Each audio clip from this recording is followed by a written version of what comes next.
ঘুমানোর পূর্বে আমল ও দোয়া, এই দোয়াগুলো আর এই আমলগুলো যদি আপনি পড়ে ঘুমাতে পারেন আর ওই রাত্রিতে যদি আপনার মৃত্যু ঘটে, অবশ্যই আপনি জান্নাতে প্রবেশ করতে পারবেন ইনশাআল্লাহ। তাহলে আমরা এক নজরে সেই আমলগুলো আর দোয়াগুলো আমরা পড়ে নিই। 1 সূরা ফাতিহা 4 বার পড়া, 2 সূরা ইখলাস 3 বার পড়া, 3 দুরুদ শরীফ 3 বার পাঠ করা, 4 আস্তাগফিরুল্লাহ 10 বার পাঠ করা, 5 কালিমায়ে শাহাদাত 4 বার পড়া, 6 কালিমায়ে তাইয়্যিবা 3 বার পড়া, 7 বিসমিল্লাহ 21 বার পাঠ করা, 8 সুবহানাল্লাহ 33 বার পাঠ করা, 9 আলহামদুলিল্লাহ 33 বার পাঠ করা, 10 আল্লাহু আকবার 34 বার পাঠ করা, 11 আয়াতুল কুরসি পাঠ করা, 12 3 কুল পাঠ করা, 13 ঘুমানোর পূর্বে দোয়া পড়া। দোয়াটা হচ্ছে আল্লাহুম্মা বিসমিকা আমুতু ওয়া আহইয়া। এই দোয়াটা পাঠ করে আপনি ঘুমাবেন। 14 ডান কাঁধে শোয়া।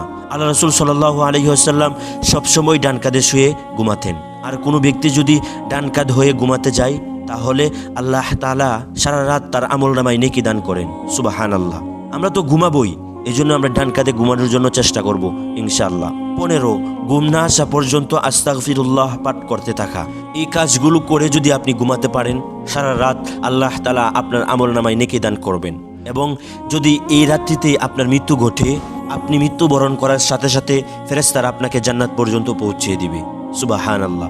আল্লাহ তাআলা আমাদেরকে ঘুমানোর পূর্বে এই আমলগুলো করে কোটি কোটি নেকি অর্জন করার তৌফিক দান করুক। আমিন।